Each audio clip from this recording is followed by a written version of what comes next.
Capitalism asks us to pretend that profit is the only thing that motivates any of us.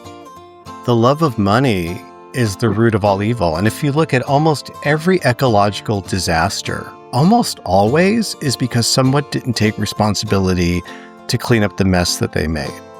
I remember having this conversation with a venture capitalist about the runoff when you're having industrial waste and it goes into a river. And he looks at me with like this kind of blank face and he's like, oh, those are externalities. Externalities, yeah. I wanted to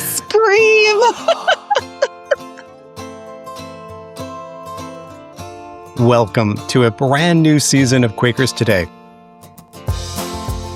I'm Peterson Toscano.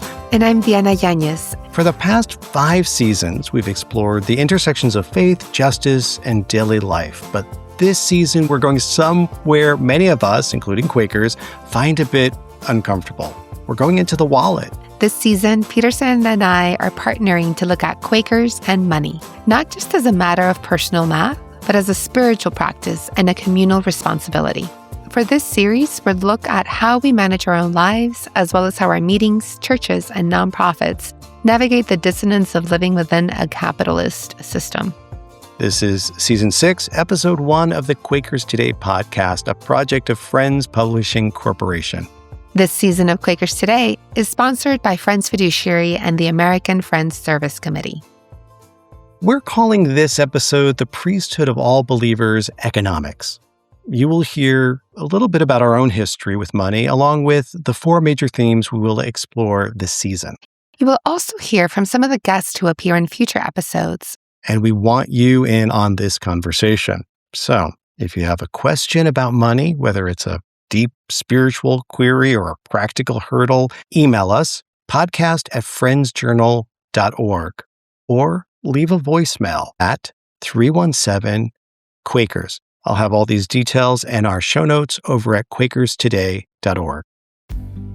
Diana, you're the expert here, thank goodness. But you didn't start out wanting to be in finance, although that is your work these days. In fact, you once told me you thought finance was gross. So what changed for you? My introduction to finance was back while I was in college. It was 2007. All of these major corporations were getting bailed out because of the subprime mortgage crisis, while my mom was actually going through a foreclosure. So I saw this huge dissonance between the experts and what I saw in my own community. That just left me feeling like finance, gross. However, over time, I realized that there was a way for me to work in this industry, for me to work in this field, to create positive change and actually help people, regardless of their level of wealth. I had this drive in me, this calling to help people bridge the gap between their values, their security, and their money. I'm a certified financial planner and a convinced Quaker. Well, my money biography also begins in college, but it's different from yours. Decades ago, I worked for 2 of the richest companies in history, American Express and Exxon. But I wasn't an executive. I had nothing to do with money. I was involved with food. I was a server, and every day I had to put on this white tuxedo with black trousers. And I served meals to the executives of these 2 companies and even to the board of directors. So people like Henry Kissinger and Gerald Ford would show up. I saw firsthand the big money that was involved in this. I mean, I saw the flowers flown in weekly from France, the Baccarat crystal, the china with gold all around it. And when I was done with that job in the morning and at lunchtime, I went uptown in New York City to work with youth at an after-school program, which was the job I really loved and was a job I would have done for free. I saw this weird expense that was there just in the dining room and saw firsthand how money is a big deal for making money. Yeah, it's such a powerful vantage point, Peterson, and you experienced a tiny portion of the labor that makes all of this wealth possible. It made me realize that even today, as a freelance artist, trying to live simply, I'm still connected to those systems. Now, for you listening, when we talk about a priesthood of all believers economics, we're saying we just can't leave it to the high priest of Wall Street. you have a role. Every friend has a role in discerning where the money goes. Diana, you've brought us voices from across the Quaker world, people who are currently and have been wrestling with these exact tensions. That's right. I've spoken with activists, treasurers, historians. So let's take a listen to a few of the perspectives we'll be diving into this season.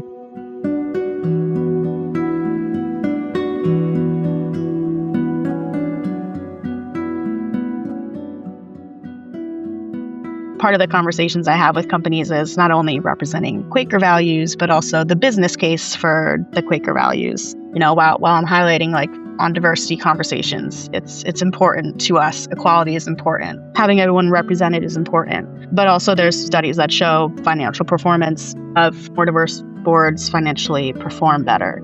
Making the business case and supporting positive financial performance, but also making the Quaker values case of why this is important to us and why this is better for society and the planet as a whole.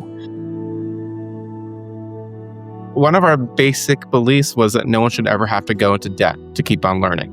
The basic idea is that you paid your hourly rate for that number of hours you were in class. If you made $15 an hour, the class would be 15 times 8, $120 for the class. But if you made $100 an hour, you paid $800 for the class.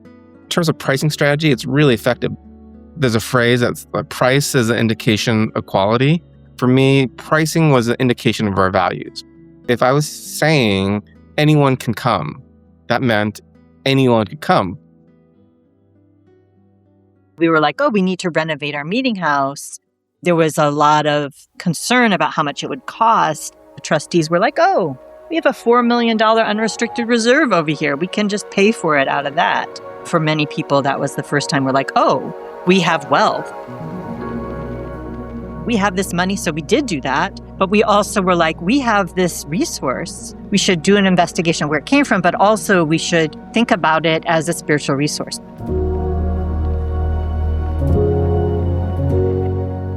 The meeting decided to do $50,000 a year for 10 years towards reparations. The Black members of the meeting would be doing the discernment, and that the money would be devoted to reparations towards Black Germantown neighbors. $7,000 is a lot of money for us. It represents about 10% of our annual budget. We didn't know if we were going to be able to do that. It was quite a stretch. As the treasurer, I know that not all that many people have increased their giving to make that possible. When we recorded a minute, took the first decision, we avoided the discussion of whether it was annual or not. We kind of held our breath. We did it. Then once we did it the first year, we saw we could do it. And then we decided not only to do it the second year, but that we would make reparations payments every year.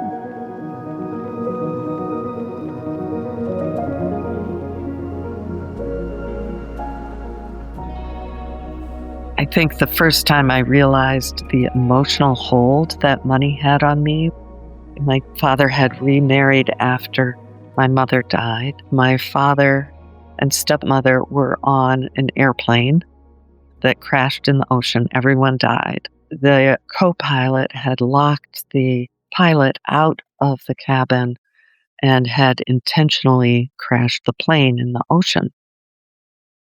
My siblings and I sued the airline company and got a substantial settlement from them without them admitting that they had any fault.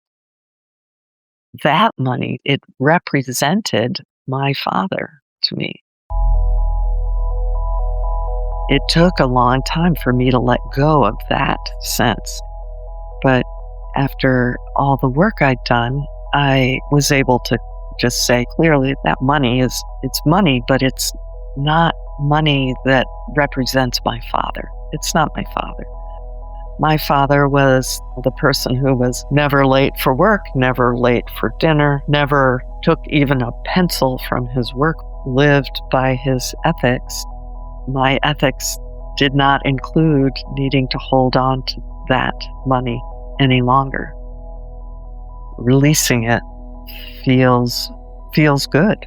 It feels good. Some people just give, and that's the extent of their engagement. We're hoping to engage them in more and in different ways beyond just giving money, or not even about giving money, but how do we look at our own lives and our own communities and our own relationships? Where is transformation possible? There's sometimes a blurred line between activist investing and what we do. Activist investing is when you decide to take an ownership stake of a company for the sole purpose of engaging that company. We don't just buy a company just to engage them. If we allow a company into our portfolios, it's because they pass through all of our Quaker screens and they abide by our guidelines. You grow up and you have firsthand experiences of your family members being affected by very cruel militaries and governments. It changes the way you think about the world. When you go into the world of investing and finance, you look at these companies who enable those sort of things with a different lens.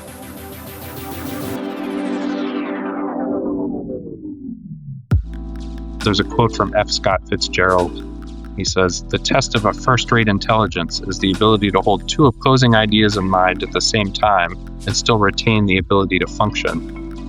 I don't know that performance and values are opposing ideas. The second part of that quote doesn't get referenced as much, but I like it. It says, "One should, for example, be able to see that things are hopeless, yet be determined to make them otherwise." There's the spiritual part for us in the US to do to accompany that. And it's not just the spiritual part about money, which is big. It's also the spiritual part about how do I start to overcome this sense of otherness, this huge clash of otherness that we experience around class. And then it's just exacerbated tenfold if you get into the global South. How can I get over my white saviorism and feel like I'm really doing this in partnership? When you look at Quaker history, you can always see how much contemporary culture was impacting what was happening in Quakerism. And sometimes we're not really willing to see that. Some of the initial questions that people said, well, how do we know they're going to use it the right way? And I was like, that's not the point. It's not our money. And that was not an idea that people could get on board with. Not everybody, but like a bunch of people were super resistant. They're like, well, where's the reporting back? And I was like, no, it's not ours to use as a tool of power. That's the conversation that often doesn't happen among friends. Money is a tool of power in our existing systems. And so if we're not talking about how are we using money in this moment as a tool of power to make sure that it's a power with or a power of healing, it's too easy to fall into money as a tool of power over.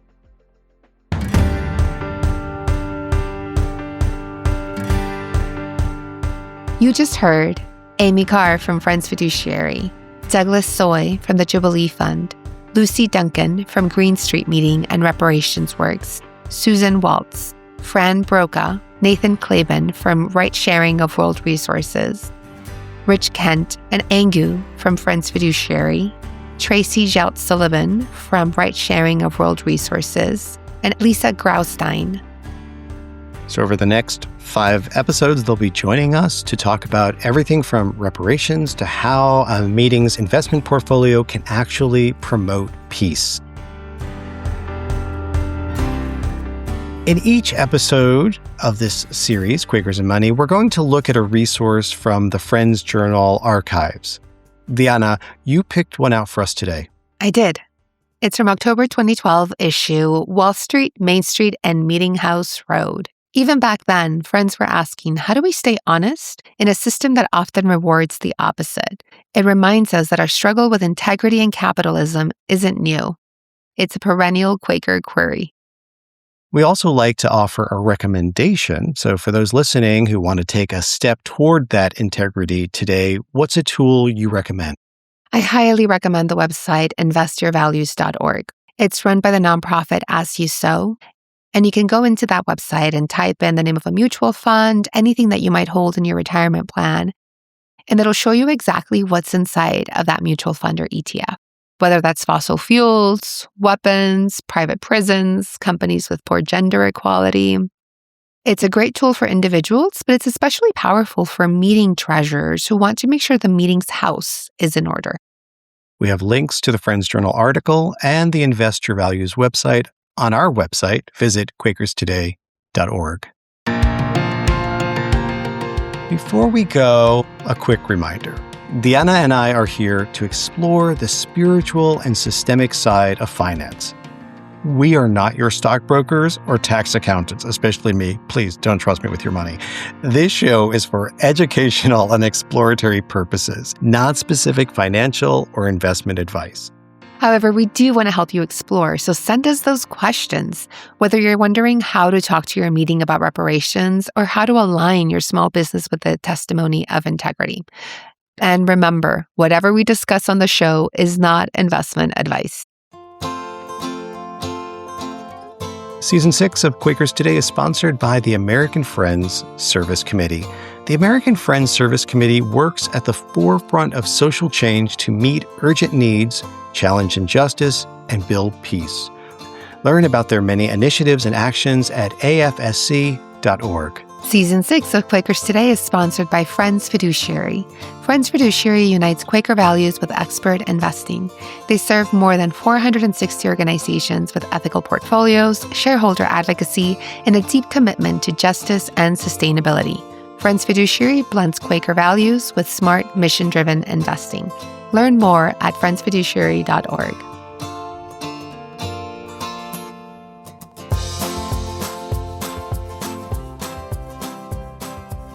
What's coming up? Well, next month we're diving into relational finance. How can we share power and resources in a way that builds community? So let's look at those so-called externalities together. Until next time, walk gently and be mindful of the paths your money takes.